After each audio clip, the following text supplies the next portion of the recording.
আমাকে কদিন থেকেই একজন বলছে যে আপনার সাথে এক ভদ্রমহিলা দেখা করতে চায়।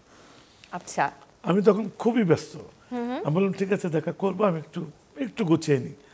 তো তাকে একদিন সময় দিলাম, সকাল 10টা উনি আসবেন, দেখা করে চলে যাবেন, এইটুকু বলেছিল। তো ঠিক আছে, উনি মনে হয় সেদিনটা বুধবার ছিল, উনি এসলো, আসার পরে বসে রইল 3 ঘন্টা উনি ছিল। তার সামনে আমি নাস্তাও দিলাম, সবই দিলাম। উনি কিছু খেলেও না, একটা কথাও কিন্তু আমার সঙ্গে বলেনি, নট এ সিঙ্গেল ওয়ার্ড। 3 ঘন্টা শুধু আমার চোখের দিকে তাকিয়েছিল সে। ওভারঅল যদি আমি আপনার কথা বলি, সেই জায়গাতে আপনি 70-এর দশক থেকে গান করছেন এবং বাংলাদেশের পপ সঙ্গীতকে পরিচয় করিয়ে দিয়েছেন। হ্যাঁ, ওয়ান অফ দেম। একদম, অনেকের মধ্যে আপনি একজন। তো অনেক বলবো না, 3-4 জন, একদমই 4-5 জন হাতে গোনা। তো সেইখানে আপনাকে কিন্তু বলা হয় যে আপনার ফ্যাশন লুক, গানের ঘরানা, এই টেস্টটাকে এলভিস প্রিসলির মতো অনেকটা। হ্যাঁ, বা এলভিস প্রিসলিকে আপনি ফলো করেন কিনা, আমি এই বিষয়টা আসলে জানতে চাই। ডেফিনেটলি এলভিস প্রেসলিকে আমি সবসময় আমার ভিজুয়াল গুরু ভাবি। তার শো যখন 1969 থেকে এই 70-এর 71-72 পর্যন্ত যা শো, আমি চলে এসেছি বাংলাদেশের স্বাধীনতার ঠিক পরপরই, কিন্তু শো তো আগেই দেখেছি, আর ভিডিও তো সবসময় চলতো। প্রথম টিভিতে দেখি, তখনই আমার ধাপ করে তার প্রতি একটা আকর্ষণ চলে আসে। আচ্ছা, তারপরে আমি শোতে দেখলাম চমৎকারের উপরে দিয়ে যদি কিছু থাকে, লাইভ পারফরমেন্স কাকে বলে সেটা তাকে না দেখলে বোঝার মুশকিল। এবং নর্থ আমেরিকার তাদের অর্থনৈতিক অনেক সমৃদ্ধ, তারা অনেক কিছু করার সুযোগ পায় ছিল। আজকে যেমন এই স্টুডিও দেখছেন, একদিন বাংলাদেশে তো আমরা এই স্টুডিও দেখিনি, কিন্তু হচ্ছে তো। হয়তো এলভিস প্রেসলি যে সুযোগগুলো পেয়েছে, আগামীতে আরও হবে যারা আসছে।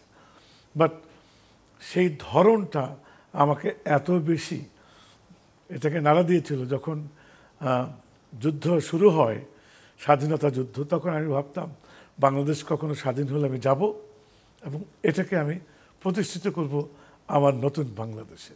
তাই হয়েছে। ভক্তদের পাগলামির গল্প নিশ্চয়ই আছে জীবনে, মজার একটা গল্প শুনতে চাই প্লিজ।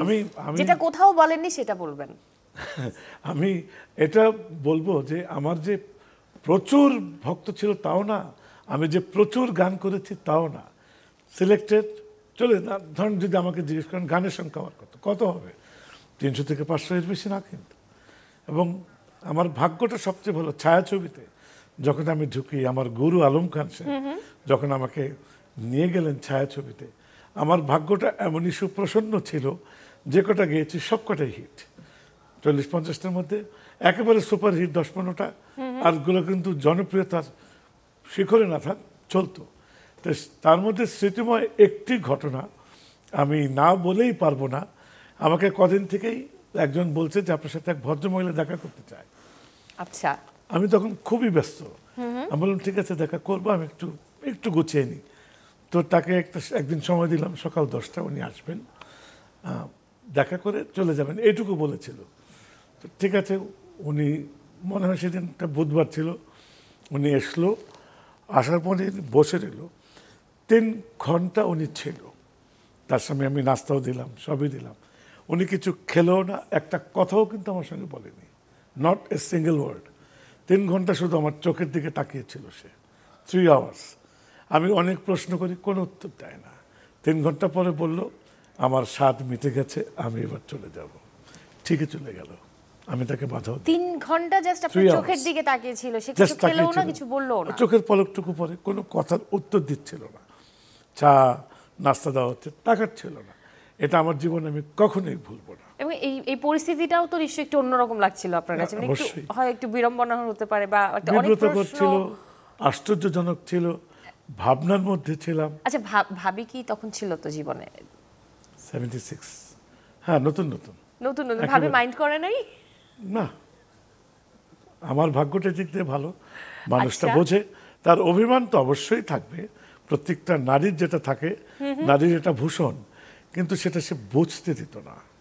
কখনো কখনো যদি রাগ হতো, পুরনো কথা একটু একটু করে একটু খোঁচা মারতো না এখনো কি? তারপরেও শি ইজ ওয়ান্ডারফুল।